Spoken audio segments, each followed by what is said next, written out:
all this coverage that has continued until this very day. Under the dangerous combination prong of the change of venue statute, 3103 of the Code of Criminal Procedure, we have shown you that the mayor and the chief of police and the city councilman, all widely publicized, have taken, at least the mayor and the chief of police have taken what they knew to be the truth and twisted it and made a presentation to the public that is different from what they knew the truth to be. And that has all worked to the detriment of Aaron Dean. And that is dangerous, and it's a combination of individuals that did that. A combination of influential persons. There is no one more influential in the city of Fort Worth than the mayor of Fort Worth and the chief of police of Fort Worth and the councilman of the city of Fort Worth. And we also presented you testimony that the district attorney was involved in making sure this case got moved along, and that the case was presented in the light shown by the mayor and the chief of police. So the coverage has been inflammatory in that regard. It's been inflammatory on the racial and the factual inaccuracies that have been presented to the public. And we saw how much that pervaded the jury panel when 109 out of 190 people raised their hand and said they heard about the case. We also heard more on Thursday from people that had not raised their hand before when they were concerned about security in the case. That means they had heard something about the case. They weren't raising their hands. This isn't something that normal juries raise their hands and ask about. I have never seen a jury raise their hand and ask about security for a case and how they were going to be kept secure by the court. That was a major thing that was on the minds of those jurors, and they didn't get that by walking in this courthouse without having heard something. You heard the testimony of Dr. Galusha, who testified that this is the kind of thing, publicity that the jurors have heard is the kind of thing that remains in their subconscious. So all of those people that did not raise their hand on Monday and said they had heard about the case, as Dr. Galusha testified to you, they may be telling the truth. They may honestly believe they haven't heard anything about the case. But psychologically, if they're members of this jury and they're deliberating on the case, according to the studies that Dr. Galusha presented, those facts begin to creep out of their subconscious and enter into their deliberations to the point that the facts that they've heard in pretrial publicity take precedent over the facts they hear at trial. It's the first in, first out rule. What they have heard, the primacy of what they heard first, takes precedence over what they hear later on, and then they match the testimony that they hear in the courtroom to what they heard in pretrial publicity to confirm what they heard in the pretrial publicity, and then use that during their deliberation. And as I mentioned earlier, what they heard in pretrial publicity is inaccurate and not correct. So just because we have a fair juror or a jury seated in this case does not mean we have a fair jury. This case has been permeated with publicity, inaccurate publicity, inflammatory publicity, and even in light of the fact that there is going to be a jury that's ready to come out here and take a seat in the jury box and begin hearing testimony in this case, there's no guarantee that under the Sixth Amendment that this is a fair and impartial jury. And we would ask that the court move venue to a place that has not been subject to pervasive publicity, pervasive, inaccurate, inflammatory, prejudicial publicity that this jury has been subject to. Your motion for change of venue is denied. You may have a running objection throughout the trial to the jury. It is my understanding the parties have furnished the state's disclosure of documents that both lawyers have signed. Is the state satisfied? We are. Defense is satisfied? Yes, Your Honor. I believe I have the 40 copies of files. Oh, it has been filed? Yes, sir. Okay. Are there any other matters that we need to take up? The jury is present. Are there any other matters we need to take up before we bring them in? Yes, Your Honor. The state would just like to put on the record that the court doors were opened at approximately 8:30, I believe, between 8:30 and 9 o'clock this morning, and that the doors were open for anyone that stood in line to come in. There was the public, the gallery is full, so obviously it is an open court. And for the record, Your Honor, how many other courtrooms is the audio and video being piped into for closed circuit purposes? There is a courtroom next door that is, receiving a live feed, and it is open to the public. In addition to that, there is a second courtroom across the hall that is available for the media folks. It is also open to the public, but it looks like Mission Control in Houston when you walk in there. And so that's 2 extra courtrooms for the public to enter. It would also be considered open courtrooms for purposes of the law and the Code of Criminal Procedure. Your Honor, also there's an agreement between the parties for the rule under 3603 in the Code of Criminal Procedure. Family members as defined in the code, sisters, brothers, they're allowed to come in and sit and watch the trial even though they may testify at a later phase. We've represented to the defense that both one of the sisters and a brother of the victim may be testifying at certain phases of this trial. However, that testimony would not be materially affected by the evidence they may hear in the case in chief, and they'd be testifying not about the offense itself as it happened. And there is an agreement with the defense for also the defendant's, I believe, mother and father and sister to be in the courtroom to be excluded from the rule as well. Is that correct? We don't need the Code of Criminal Procedure. Dale and I are following All right. Thank you, counsel, for that. And Mr. Smith. yes, Your Honor, the last thing is the state request a motion in limine on the toxicology results of Atatiana Jefferson. At this point, anything that was found in the toxicology result would not be relevant, and we would ask that the defense approach, and we have a hearing outside the presence of the jury before any of that testimony is in front of the jury, so therefore we can determine its relevancy and admissibility. For limiting purposes only, is there any objection? No, Your Honor. Okay. Y'all just approach if you feel like we need to talk about that. That's all the housekeeping matters the state of Texas has. He's from the defense. Yes, Your Honor. We Okay. also have a motion in limine, which would extend to everything on the state's 404B notice. Any objection for limiting purposes only in regard to 404B? For the punishment evidence, no, Your Honor. Our case in chief is only about the offense that happened on October 12, 2019. Defense motion is granted. Y'all approach the bench if you feel like you need to talk about it. Yes, Your Honor. And to be clear, we're asking that this motion pertain to both phases of the trial. Understood. Yeah, so if there's anything in regard to 404B, approach the bench. Yes, Your Honor. Okay. Anything on the notice, Judge? Yeah, on their notice, yeah. And also, we would ask for a motion in limine on any victim character or victim impact evidence at the guilt innocence phase of the trial, and also any victim character evidence at the punishment phase. Any objection to that for limiting purposes only? Not for limiting purposes only, Your Honor. All right, that's granted. Your Honor, nothing else. Ms. Ford, will you be staying with us, or are you leaving? I'm going to leave council table. The only reason I ask is we were going to have to figure out how to get folks in. If you would return your chair over to the jury box. And thank you. I appreciate your remarks. Thank you, Your Honor.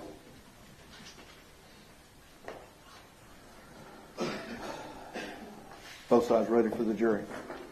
State ready. Defense is ready. Carrie? I don't know where Brian went.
Everyone may be seated. Good morning.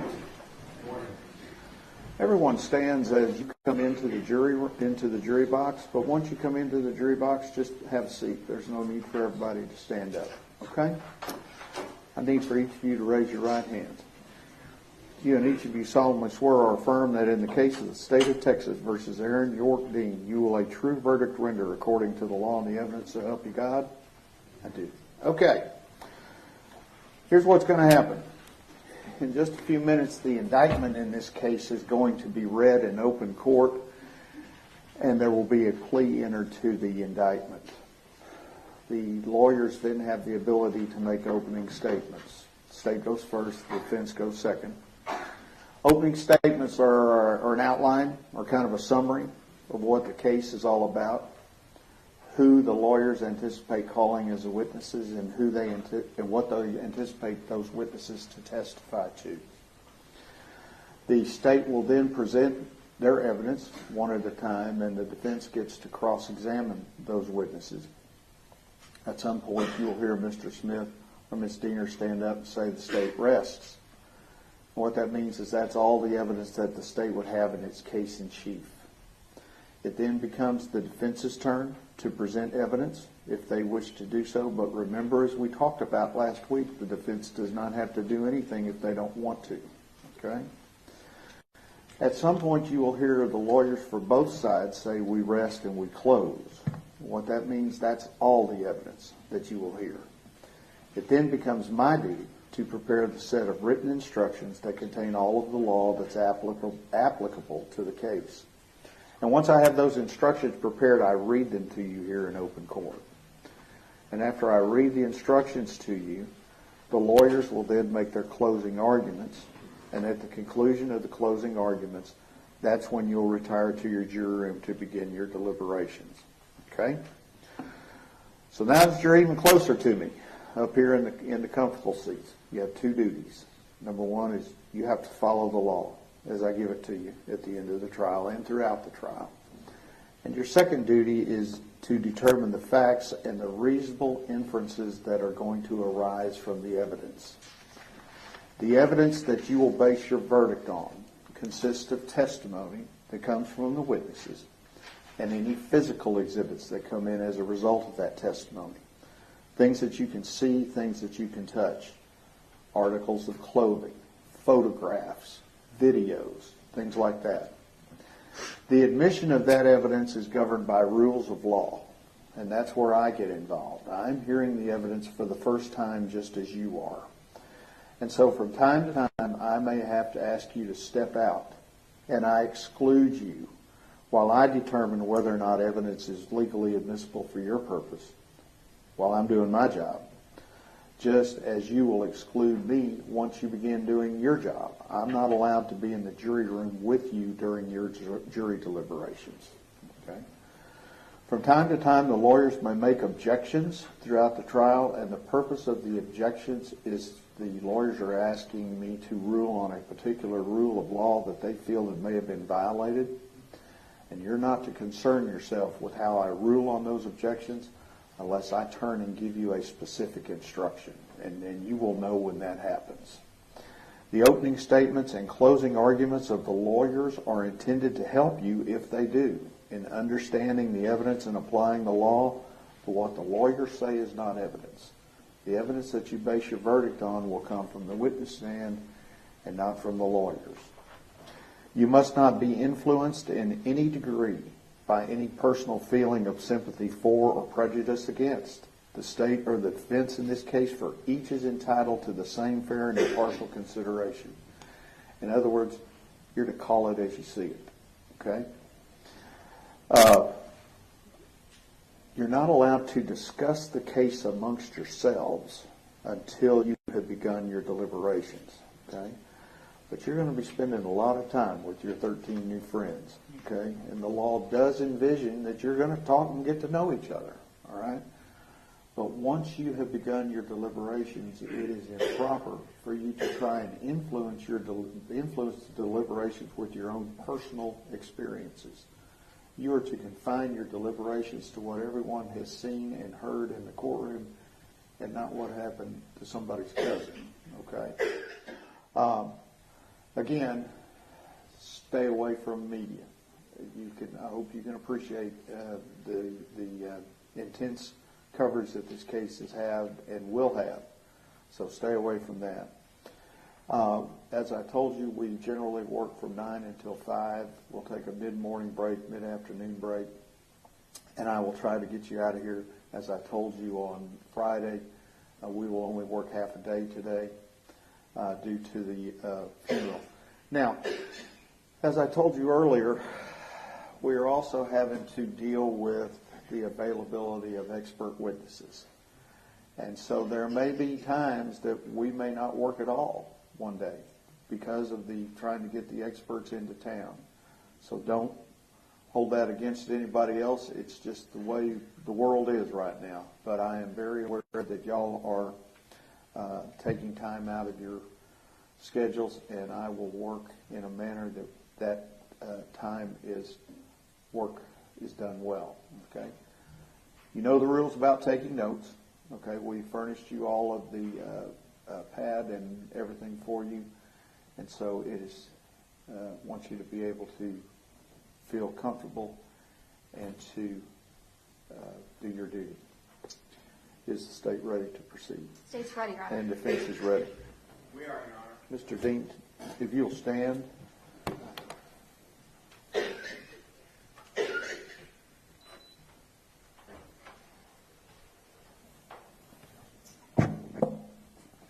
Style of the State of Texas versus Aaron York Dean. Indictment number 1616871B. In the name and by the authority of the State of Texas, the grand jurors of Tarrant County, Texas, duly elected, tried, and paneled, sworn and charged to inquire of offenses committed in Tarrant County in the State of Texas, upon their oaths do present in and to the 372nd District Court of the said county that Aaron York Dean, hereinafter called defendant, on or about the 12th day of October 2019, in the county of Tarrant, State of Texas, did then and there intentionally or knowingly cause the death of an individual, Atatiana Jefferson, by shooting Atatiana with a deadly weapon, to wit, a firearm.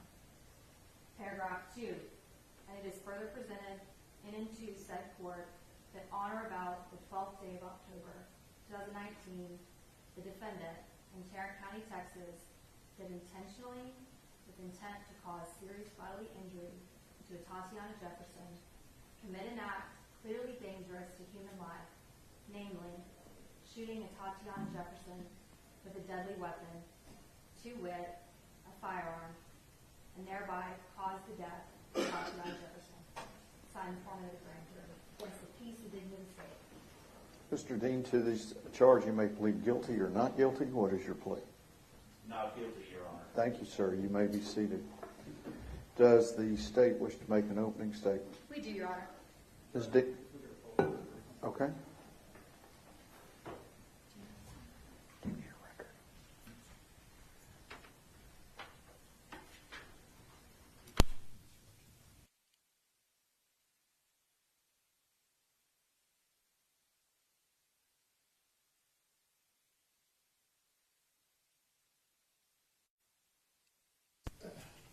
Ms. Diener, you may proceed.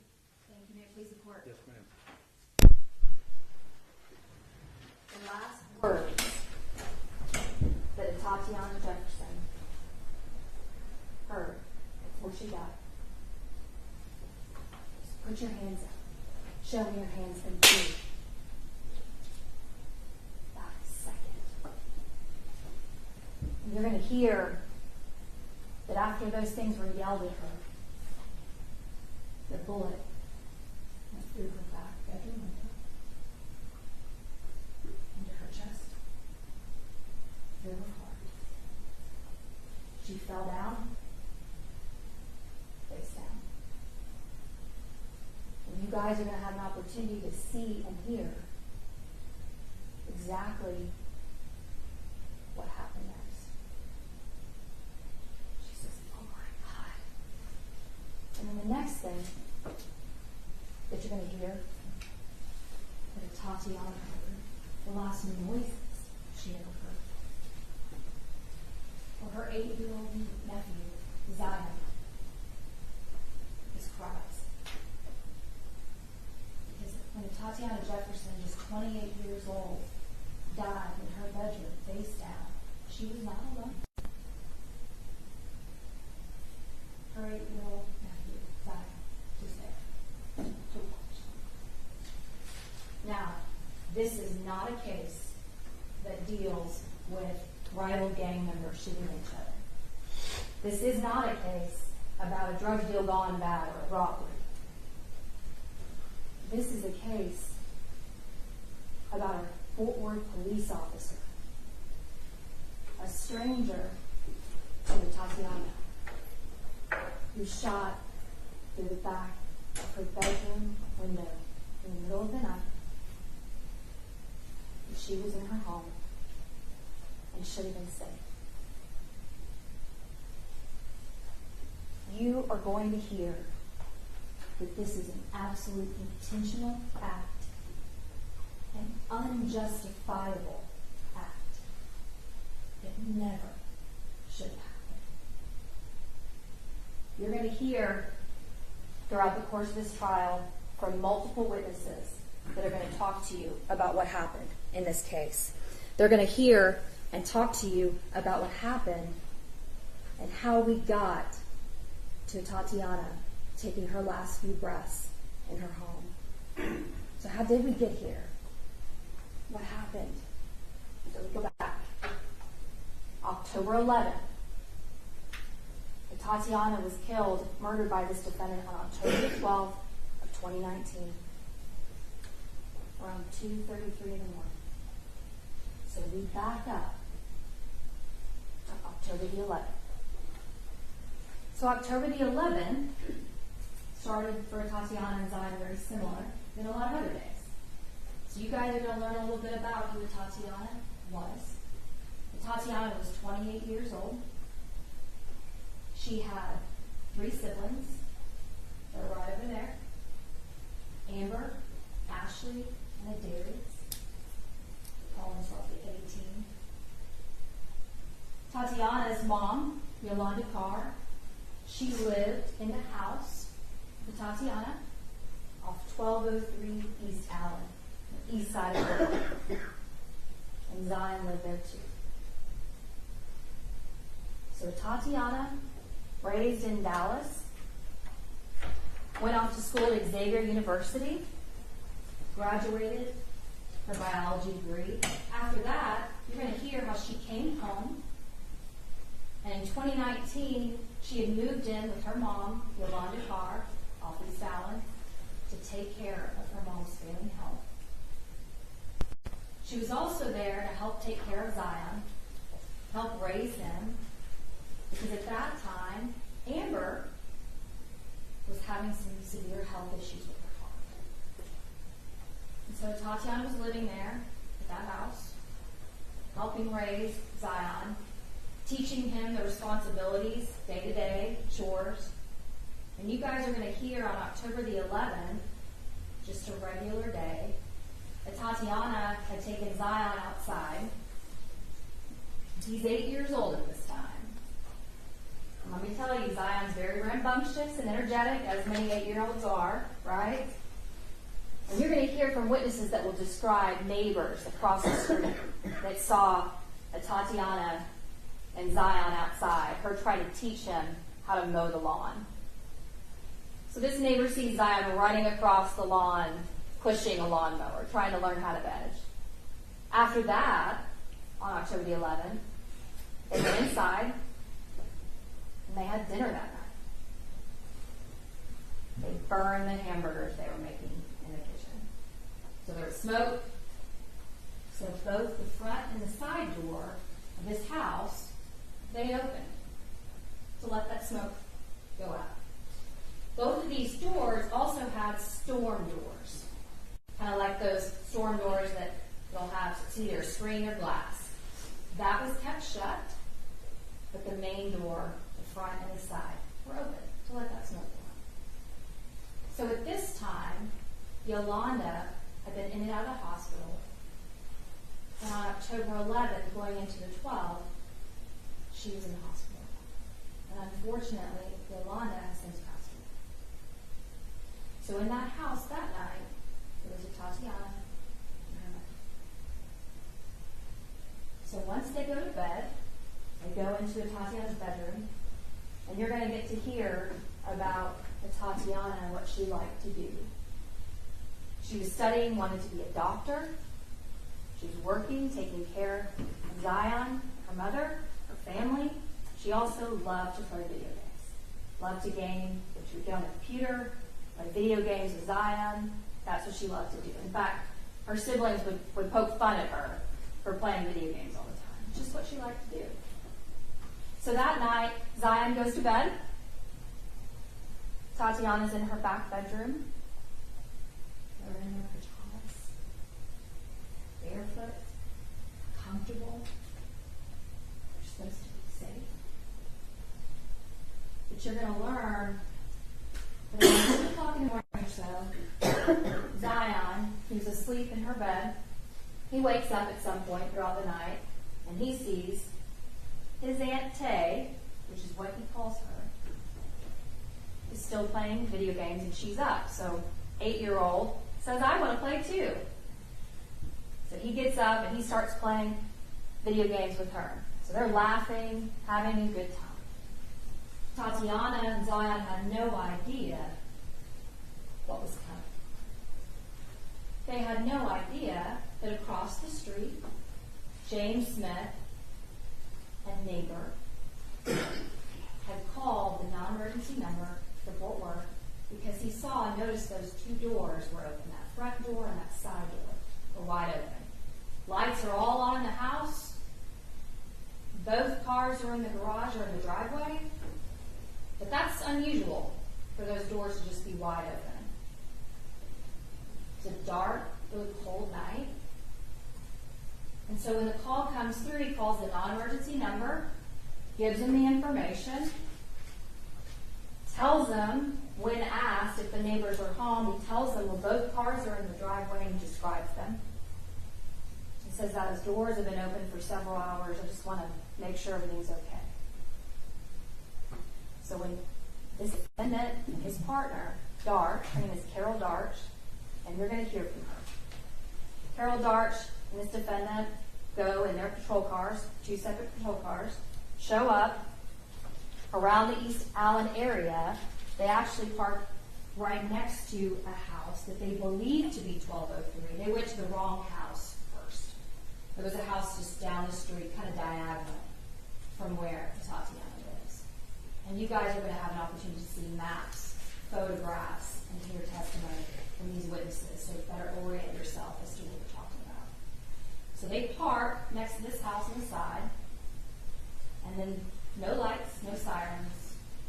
They then go across the street, and unbeknownst to them, James Smith, that neighbor who had called, and his family were all sitting outside on the stoop, making sure everything was okay. Because they knew this house has a woman by herself and a young child. And the one thing you're going to learn about James Smith is he and his family own multiple houses on this street of East Allen. East Allen's a little bit of a niche inside of the east side. East Allen, the 1200 block where Atatiana and her family lived, across the street there are multiple houses, and those all belong to James Smith and his family. Right next door to Atatiana is an old church or mosque. Okay? There's no other houses right next to her. To her left, if you're looking at the house to the right, if you're coming outside the house to the left, you guys are going to see a very big lot, an open lot. Okay? So James Smith is the kind of neighbor that we all want. He's the kind of neighbor that pays attention, looks out for us. James Smith has lived in this area, and y'all will hear from him and learn this for 16 years. He's kind of like the mayor of this particular street, right? He's the guy that tells you your package is on the front door. He's the guy that watches out and knows everything about the neighborhood. He actually takes a particular pride. He's like the guardian of that particular area. He had called a non-emergency number before. And y'all hear about that. So he's outside along with his other family members that live in all these houses, and they're watching. They're waiting for the police to show up and pull up and check. But they don't ever see a patrol car go to the front. They don't ever see lights. They don't ever hear anyone identify themselves. What they see is two figures go diagonally across the street, go up to the front door, peer inside, go to the side door, peer inside, and you guys are going to see they don't announce, they don't knock, they don't ring the doorbell, they don't step back and call for backup. They then go from the front to the side. They check either of those doors, those storm doors, to see if they're unlocked or locked. They then continue on to the side, walking right next to Atatiana's white car.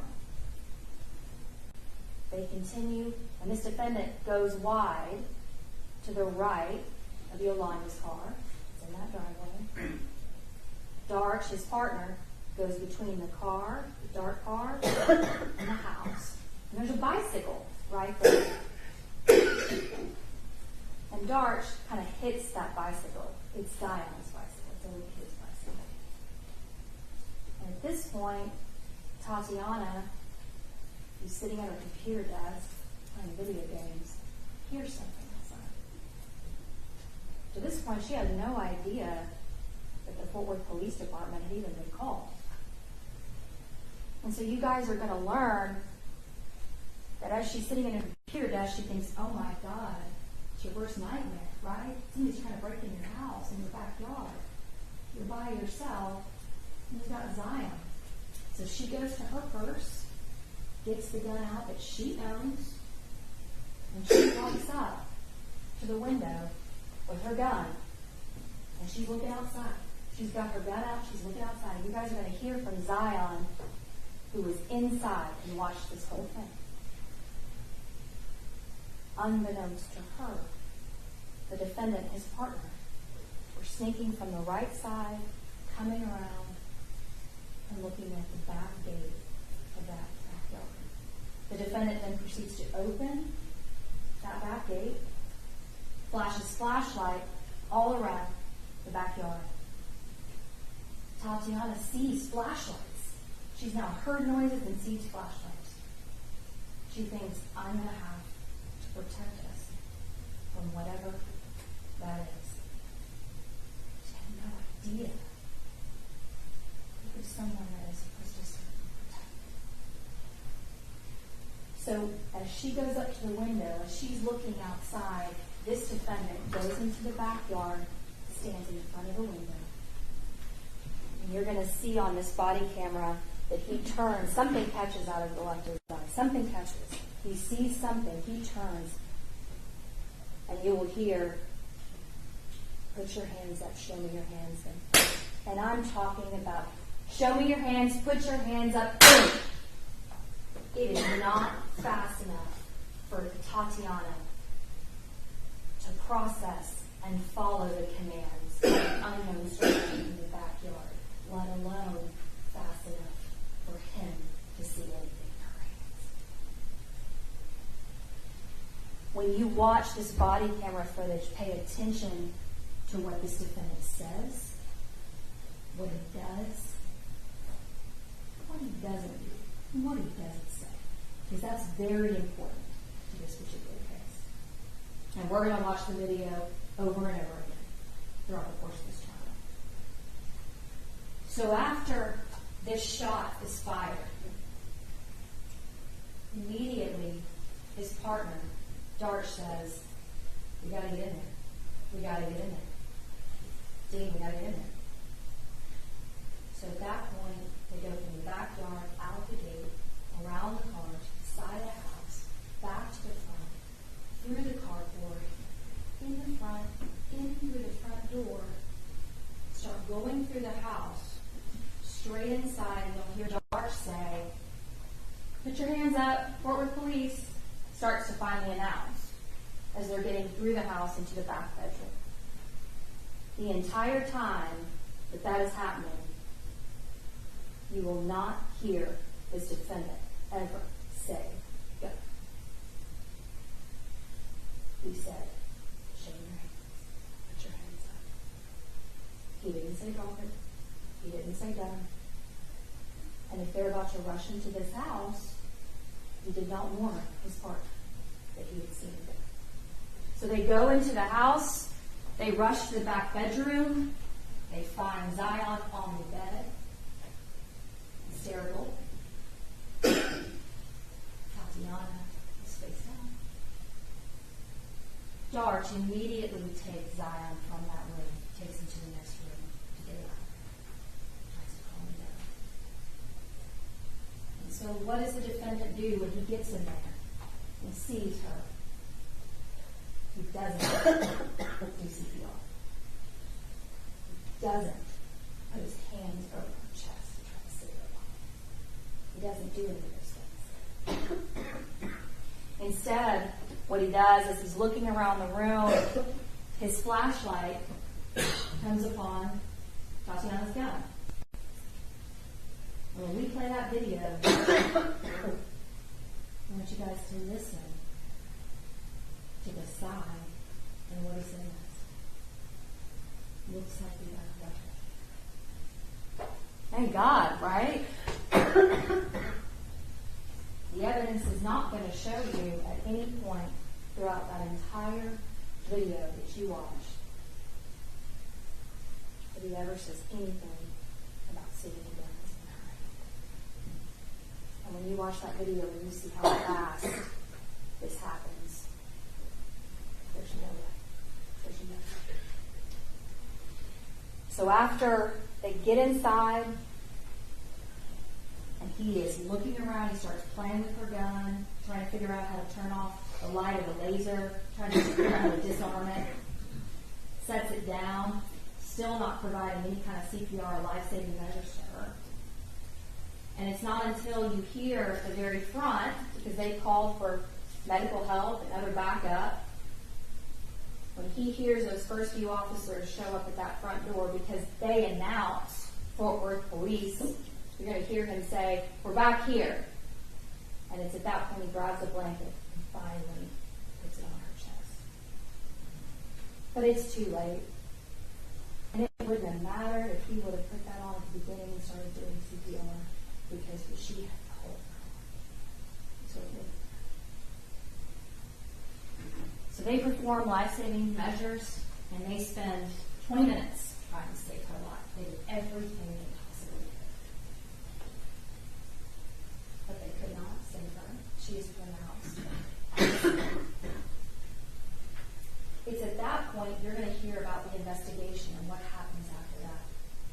You're going to hear about how Darch, his partner, when all the different supervisors, the entire Fort Worth Police Department shows up out there at the scene, that Darch does what's called a walkthrough of the scene. This is something that is done in police shootings. So she goes through and does a walkthrough. Here's where this happened, here's where that happened. She does not do that, though, until she gets the benefit of having her plea attorney there. When I say plea attorney, I don't mean these two folks, not criminal defense attorneys, but attorneys that are provided to law enforcement by the associations. They get the benefit of having that attorney show up and be with them right after the shoot. So she does a walkthrough, explains what she has seen, what happened, and what she remembers.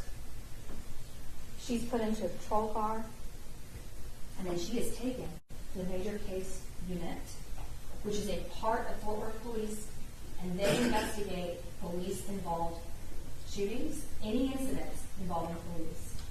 So the major case department has that particularized knowledge and training, and they handle these cases. So they did their own investigation. They interviewed Darch 2 different times, went through what happened. They looked at that video over and over and over again, frame by frame, slowed it down. They met with multiple witnesses, medical personnel, went out to the scene, crime scene was going to testify. They're going to talk to you about what they did out there at the scene. You're going to see a bunch of different photographs so that you guys can really see and envision this house and this backyard. They took measurements. They collected the guns from both from her house and from the defendant. And you're going to hear that after Major Case interviewed all of those witnesses, reviewed the 911 calls, the video, looked at all the photographs, were out there at the scene, that they determined that there was sufficient probable cause for an arrest warrant affidavit to be given to a felony district judge, just like this judge. And that judge signed an arrest warrant for this defendant to be arrested for murder.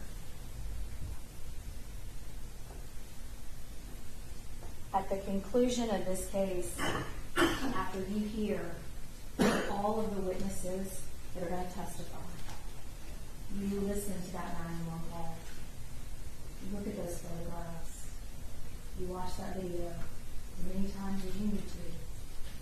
Thank God we have it. After you look at all of the evidence in this case, you will be sure, beyond a reasonable doubt, that this is murder. You're going to know that this is not self-defense. This is not a circumstance where they're staring at the barrel of a gun and he had to defend himself against that person or to protect against his partner. The evidence will support he did not see a gun in her hand. This is not a justification. This is not a self-defense case. This is murder. Your home is supposed to be the one place on earth that you get to go to be safe, to seek shelter, to seek refuge. But for Atatiana Jefferson, her home was not her refuge. It was not her sanctuary or her safe place. It was her demise. And she left in a body bag because of what he did. And so we're going to ask you to hold him responsible because that's what the law and the evidence dictates. Thank you. Mr. Gill, Mr. Brissett, you want to make an opening statement or reserve the right? We do, Your Honor. Mr. Brissett. And please report. Yes, sir. Ms. Diener, Mr. Smith, members of the Carr and Jefferson family, members of the jury. On the night of October 11th, my friend Aaron Dean never thought he'd be putting on his Fort Worth police uniform for the last time. Nor did he ever think he'd be here today before you with the charge of murder. He started his shift like he did every other Friday night when he was working. He's a young officer working the deep night shift, 8 to 6. Check in a little early in the 7 o'clock hour.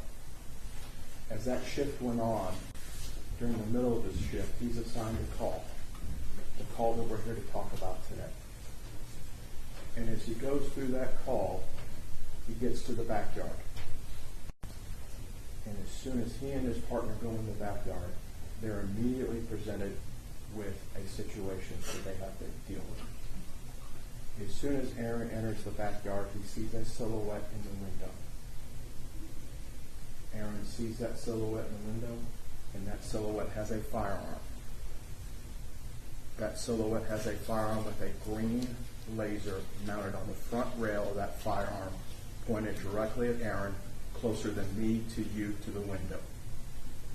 Aaron has an air conditioning unit to his right, a gate and obstruction of a fence to his left, and his partner is butt cheek to butt cheek behind him. He has no place to go. He takes a half a step back, gives the commands, as part of training, draws his weapon for the first and only time right then, and fires one shot. And tragically, Atatiana Jefferson is killed as a result of that.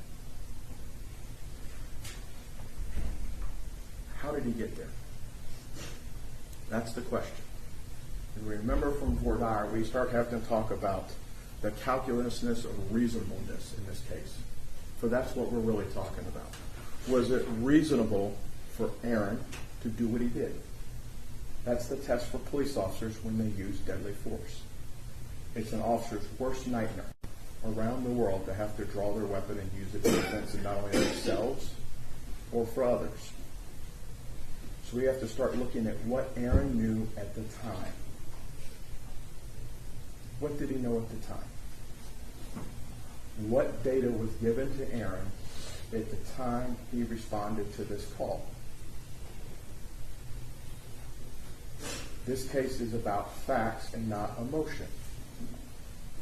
You can have all the grandiose opening statements about emotion and words and everything else, but we have to get back to the facts. So let's start with James Smith. James Smith enters the stage in this case when he makes a non-emergency call to Fort Worth Communications. Let's talk about Fort Worth Communications for a second. The state at the end of their opening said it was a 911 call. That's common for both tables. We'll probably slip up at the end. It was to the non-emergency number. Fort Worth Communications is based over just behind TCU on the west side of Fort Worth. It's a large room that has multiple stations. Each station can receive calls. One day you may be a call taker taking non-emergency numbers. You may be at the same shift if it got busy taking 911 calls.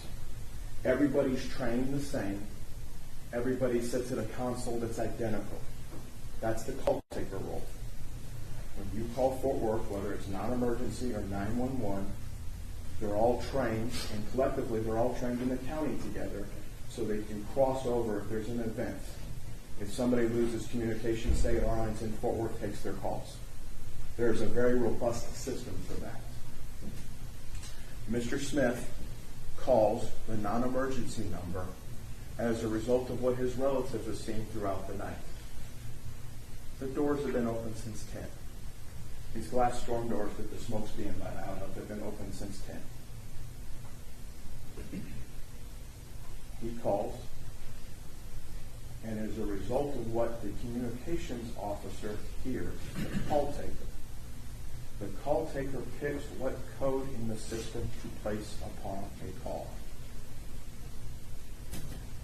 It could be a welfare check. It could be an open structure. It could be a robbery. It could be anything that they call a police department for. When we start talking about stuff like this, they follow general orders at communications. They have a playbook. This is what I'm being told from the caller. How do I code it to get officers there? Based on what Mr. Smith said to the communications officer. Not what he thought he said, not what he told the media several days later he said. What he said on that call was that it was an open structure. That's what the operator took and coded. In the city of Fort Worth, that gets coded as a signal 56, an open structure.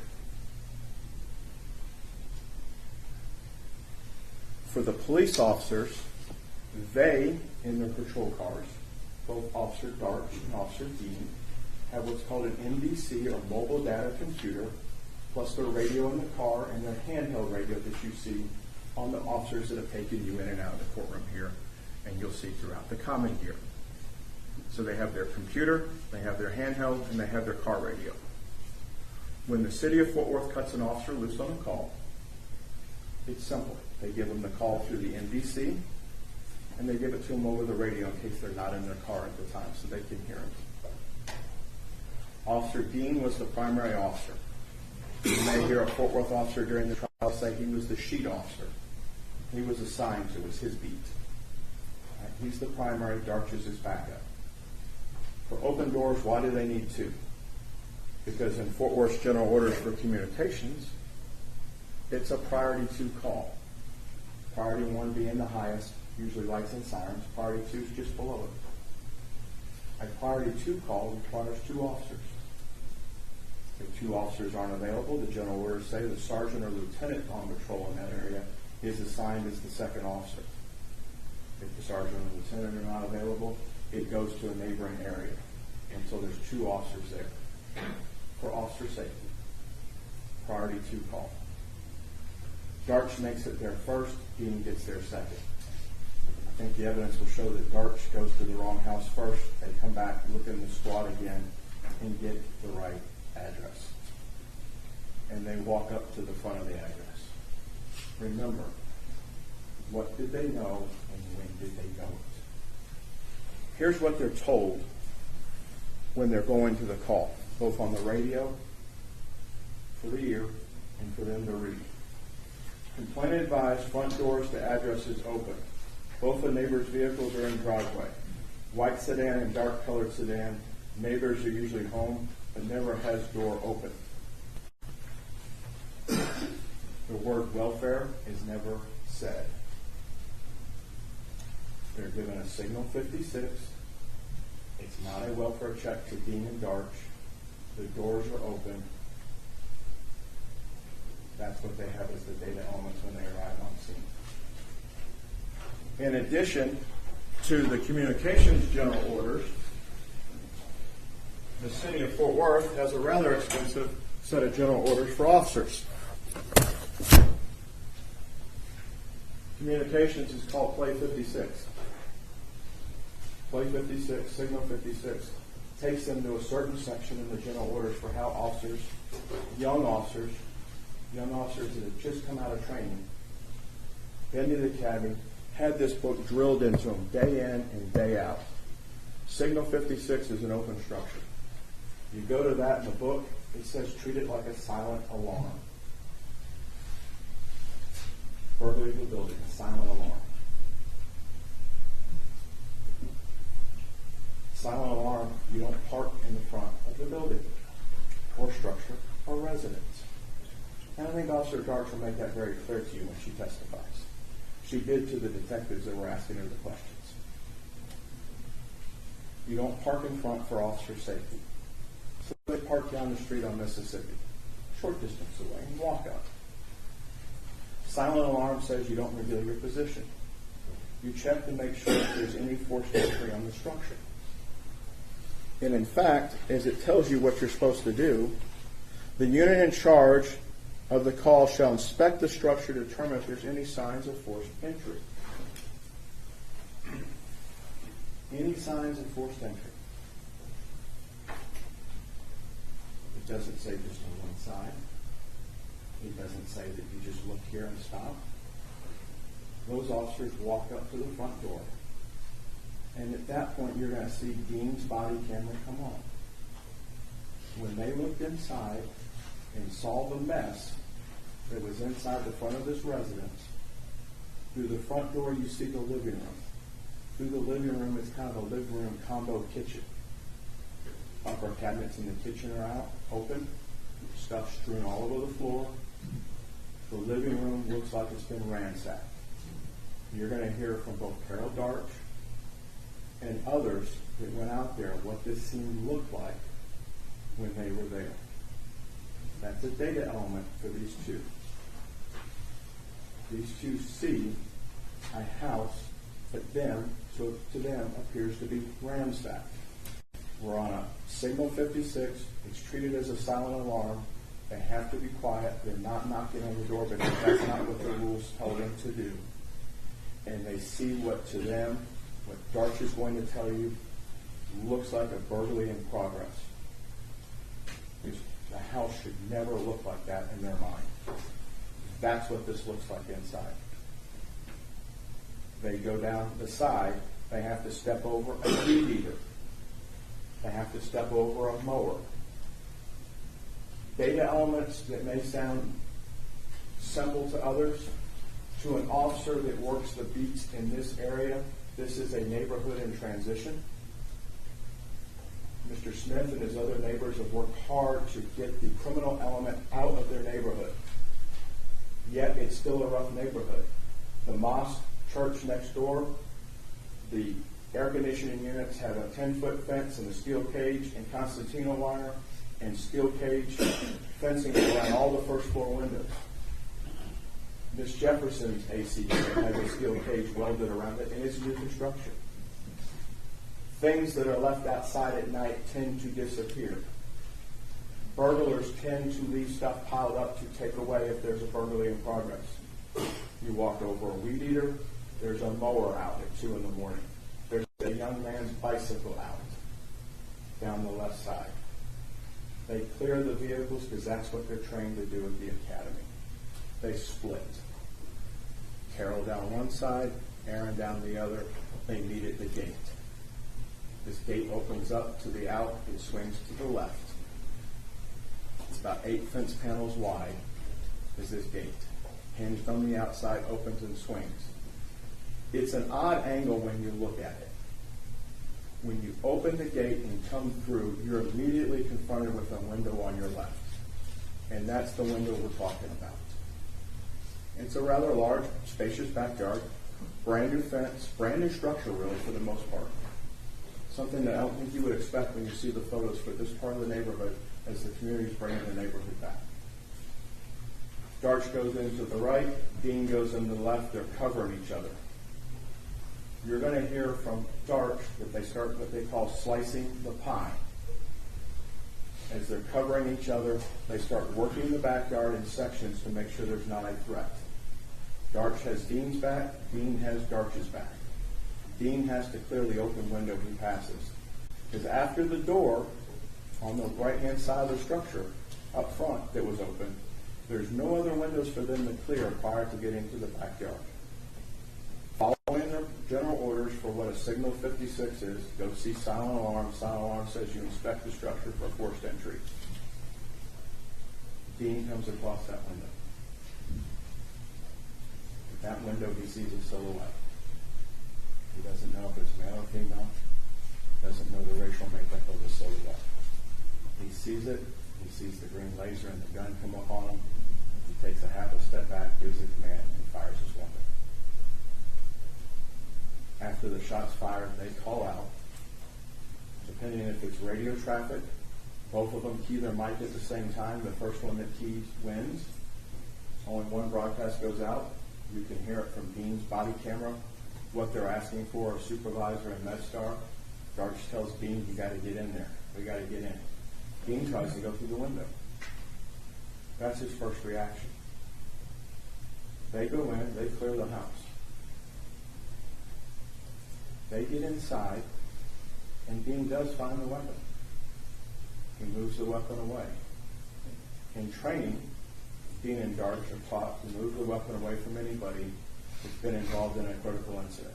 It's part of their training. When Dean moves the weapon away, you'll see the green laser emitting still from it on the camera. The same green laser that was pointed at Dean, and in turn pointed at Darch's back. Because if Dean steps out of the way, then it's his wingman that gets hit with the laser. It'd be paying her back.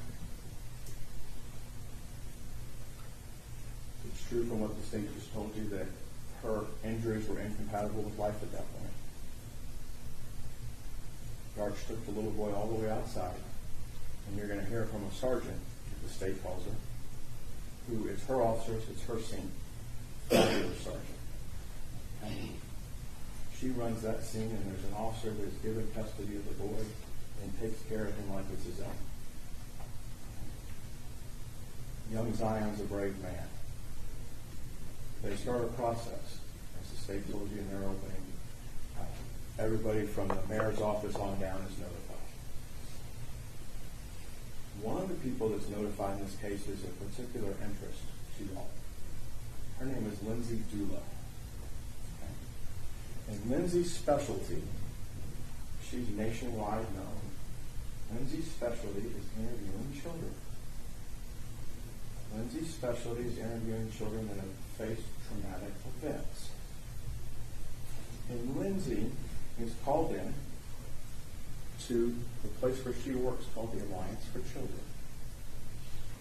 And the Alliance for Children is a place that is set up for audio and video recording. It's a safe place for children. It's a safe place to record children and interview them so that somebody that's professionally trained in interviewing a young child can interview somebody and get the information at one time. There's viewing rooms. There's observation rooms. Lindsay primarily does this for cases involving crimes against children. But there was forethought by the sergeant at the scene and the lieutenants and the captains that showed up to bring in the Crimes Against Children or CACU units to assist with this. Young Mr. Carr is taken to the Alliance for Children. And Lindsay Dula interviews him. And I anticipate that you're going to hear from Mr. Carr probably even this morning. And there's some key takeaways I think you're going to hear from him. One, he recognizes the Fort Worth badge. And when Lindsay's talking to him, he knows it's the male that shot, not the female. So we start to talk about and see what was seen from the inside, from the eyes of an 8-year-old. And he'll tell you, he acted it out for Lindsay, hopefully he'll tell you here, that his aunt raised the gun up and didn't do what the officer told her to do. Because the camera doesn't catch everything. The camera catches what you see from Dean's left shoulder. After those data elements, what did Dean know at the time? And what did he do with it? They interviewed Darch, Officer Darch, Major Case does. Carr's interview's over at 5:30 in the morning. Darch's interview's over at 7:07 in the morning. So before the rooster crows 3 times, they knew, they being the government, a pretty good idea of what took place out there. That gun was relevant. Everybody in Texas, everybody in the United States has a right to defend themselves in their home. This is a tragic accident. That gun was placed in the line of a police officer. A green laser was placed on the officer. That officer considered that to be deadly force against him and reacted accordingly. And tragically, Ms. Jefferson lost her life. You're going to be charged, and this court's charged at the end, as to whether or not that act by Aaron was reasonable under the definitions that the judge had given. We ask you to keep an open mind about this week. It'll go into next as the evidence is brought forward. And as you're looking at the evidence in the sterile courtroom, it's what did Aaron know at the time, not after the fact. Once the shot's fired, we have a different story. Okay? There's no doubt in my mind that Ms. Jefferson was a great person. The law requires you, when you consider a use of force shooting like this with the police, is what did the officer know at the time and was it reasonable? All the stories that have gone on post that, I think you'll see this week are not true. We look forward to you having this case at the end. Thank you. Thank you, Judge.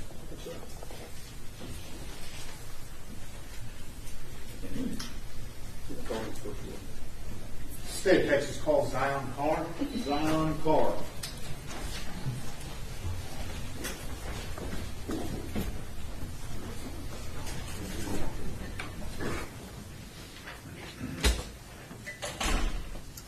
Now, Coach, we can Absolutely.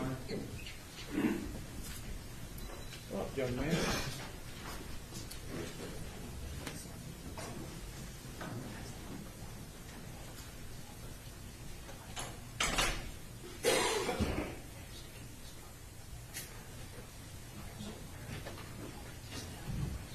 Good morning. Okay. Raise your right hand for me. You solemnly swear or affirm testimony given this policy, you will keep and make the truth testify. Okay.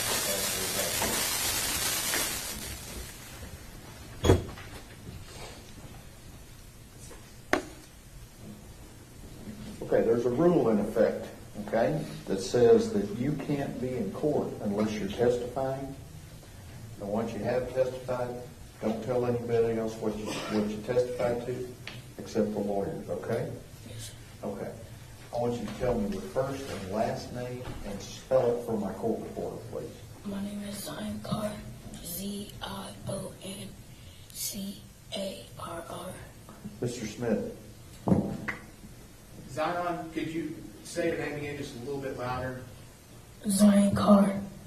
Okay. You want to approach the witness, Sean? Absolutely. Why don't you move that clip up just a hair? There you go. That's good.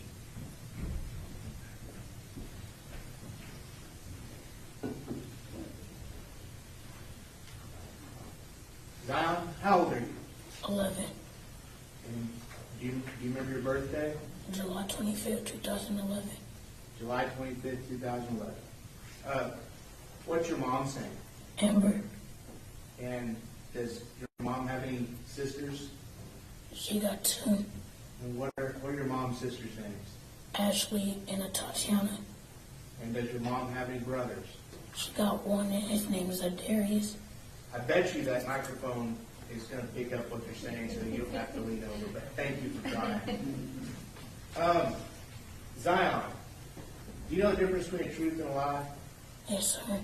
So, if I was to tell you, I'm holding up a marker. What color is this marker? Red, And let the record reflect I'm holding up a red marker. If I was to tell you this marker was blue, would that be a truth or a lie? lie. Is it good to tell a lie?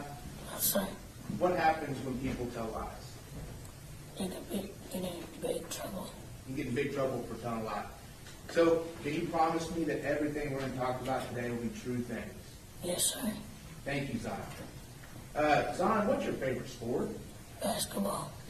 And who's your favorite basketball team? The Grizzlies or the Lakers. Who's your favorite basketball player? John Morant. I'm sorry? John Morant. John Morant? Why do you like him the most? Because he's a new player, but he act like he's not. He got good confidence too. Good confidence to go out there and play hard. Yes, sir. What grade are you in right now? 6. You like school? Yes, sir. What do you like about school? My teachers, And what do you like most about your teachers? they treat me well and they show me how to do problems if I don't know how to do it. Do you have a favorite subject in school? Math, Why do you like math so much? because I like doing multiplication and division. What do you want to be when you grow up? An NBA player, Do you have a backup plan in case you're not going to be a player? a scientist. Oh, a scientist. That's a great job. Well, Zion, I want to talk to you this morning about your aunt, Atatiana. Is that okay? Yes, sir. What did you call your aunt, Atatiana? Did you have a special name for her? Aunt Tay. Aunt Tay. And did you used to live with Aunt Tay? Yes. And when did you live with Aunt Tay? When she moved in with my granny. And does your granny have a different name? Her name is Yolanda. Yolanda. Is your granny still here with us? No, ma'am. No, sir. And when did she die? Do you remember? 3 months after my auntie died. 3 months after your Aunt Tay? Yes, sir. And so where were you? Do you remember the name of the street that you lived at with your granny and your Aunt Tay? East Avenue, I think. East Allen? Yes, sir. And why were you living there with your granny? Because my mama wasn't doing good yet, so I had to live with my granny. Was your mom sick? Yeah. And so who else lived with you and your granny on East Allen Avenue? Just me and my auntie and my granny. Did you like living with your grandmother and your auntie? Yes, sir. What did you like about it? I like how my auntie always play games and my granny take care of me. What kind of games did your auntie play? Apex Legends or Ream Royale. Apex Legends or Ream Royale. Oh, Ring Royale. What kind of games are those? Are those card games? It's shooting games. And what are they? Video games? Yes, sir. Did you get to play with her? Yes, sir. Do you like playing video games? Yes, sir. Did Aunt Tay also show you how to do different things like mow the front yard Yes, sir. and how to do different chores? Yes, sir. What other chores did she teach you to do? It's not a chore, but she taught me how to make hamburger patties. How do you make hamburger patties? You take them out the freezer, put them on a pan, or put them in an oven, or get a pan and put them on there and put them on the stove, and just let it sit and then flip it. And what do you do after you flip it? when it's done, I'll put it on some hamburger buns, put ketchup, lettuce, and pickles, and eat it. Okay, and let me get this straight. What do you put on your hamburger again? Ketchup, pickles, and lettuce. And that's your favorite way? Yes, sir. No mustard? You shake your head no? No, sir. And no onions? No onions. Okay. Well, that was nice for you to teach you how to do that. Yeah. What other things did you used to do with Aunt Ted? We used to go to the park all the time. What would y'all do at the park? Sometimes we would play tag or hide and seek or just walk around in the little park area. Did you love your Aunt Ted? Yes, sir. You miss her? Yes, sir. So I want to go back to the night that something happened to Aunt Ted. Is that okay if we talk about that? Yes, sir. So before you were in the bedroom with her, with Aunt Ted, what were you doing? What were y'all doing together? Playing video games. Before then even, did y'all cook hamburgers that night? Yes, sir. Who cooked the hamburgers? Me. All right. Did you cook them just like you told us earlier? Yes, sir. But I burnt them. You burned them? How'd you know you burned them? Because we were just playing games, then we just heard the alarm going off, then we opened it, a whole bunch of smoke came out of the oven. And were you cooking these in the kitchen? Yes, sir. So what'd you do after all the smoke came from burning the hamburger? We opened up the screen door and let the smoke go out, and we were just putting paper and going like that so the alarms could stop. And when it was done, we went back playing our video games. Okay, I saw you made a motion with your hand while you were talking. I'm going to kind of explain what you did so the court reporter can type it up. And you tell me if I'm wrong, okay? Yes, sir. Okay, so were you waving your hand in a back and forth motion in front of your face? Yes, sir. And were you doing that to show how you were waving the smoke out of the house? Yes, sir. Okay. So, did you eat those hamburgers? Did you eat them? Yes. No, it was burnt. Only one of them survived. Okay, so what'd you do with the burnt ones? I threw it in the trash. And what'd you do with the one that survived? Ate it. And what'd you put on it? Ketchup, pickles, and mustard. I mean, lettuce. Was it a good hamburger? It was. What'd you do after you ate that hamburger? I went to my auntie's bed and played on my Nintendo Switch. What's a Nintendo Switch? If I've never heard of it before, how would you explain it to me? It's like a video game. It's a screen, and it got like 2 controllers on the side of it. Is it the type of video game you play on a TV screen, or is it something you hold in your hand and the screen's in your hand? Both. Oh, you can take what's on your screen in your hand and put that on the TV? Yes, sir. You could take off the controllers and, like, when you buy it, there's like a kit where you could plug the HDMI in it and take off the controllers and put the screen on it. Then you can see it on the TV. Were you playing it on the TV or in your hand after you ate that hamburger? In my hand. And what was your Aunt Tay doing? She was playing video games with her friends. Okay. Was she playing video games on a handheld device or on the TV? On the TV. Do you remember what type of gaming system it was? A PS4. And when you say she was playing with her friends, were her friends in that bedroom with y'all? No, sir. Where were they? They was in another house, but she added them to a party so they could talk to each other. How was she talking to them? On the mic. And was she hearing what they were saying? Yes, sir. And what game was she playing? Ring Royale.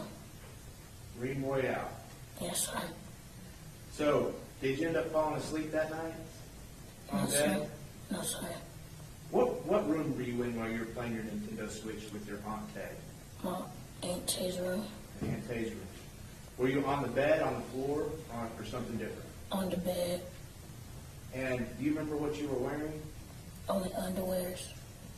Were you under the covers or over the covers? Under the covers. Was it a little cold? No. No? It was good underneath the covers. Yes, sir. How long did Aunt Tay play video games that night? Like an hour or 30 minutes. Did you ever go to sleep at all? No, sir.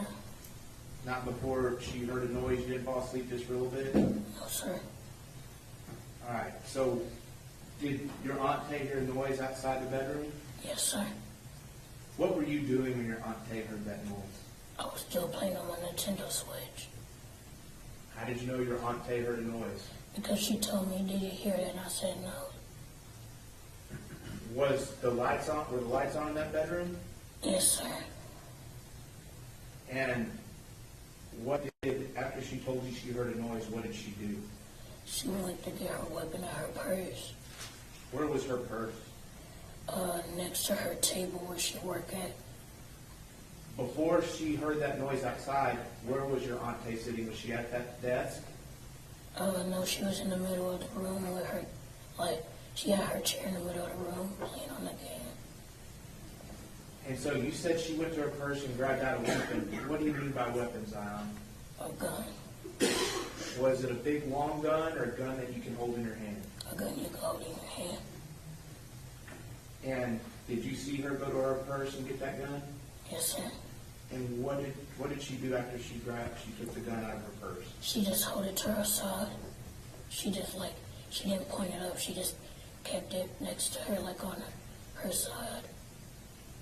And where did she go with that? After she picked up the gun? She was about to start walking to the window. Okay. And when she walked to the window, what did she do? I didn't hear nothing after that. I just seen her fall on the floor. Okay, I'm going to go back just a little bit. Do you remember that night, after all this was over with, going to talk to a lady at a special place in a little bitty room? No, sir. We talked about this before. Her name was Lindsay Gula, and you talked about what happened? Like when they took me? Yes. Oh, yes, sir. And you went and talked to that lady and told her everything about what happened, right? Yes, sir. Did you see, whenever your Aunt Tay walked towards the window with the gun, did you see her kind of pull the gun up just a little bit away from her side? No, sir. Now, when we talked before, you said that she did kind of pull the gun up a little bit. Do you remember that? No, sir. It's okay if you remember it. I just want you to remember it exactly the way you do. Do you remember if she had the gun up or down? Down. Down. Are you sure she didn't have it up at all? No, sir. Okay. And how close did Aunt Kay get to the window?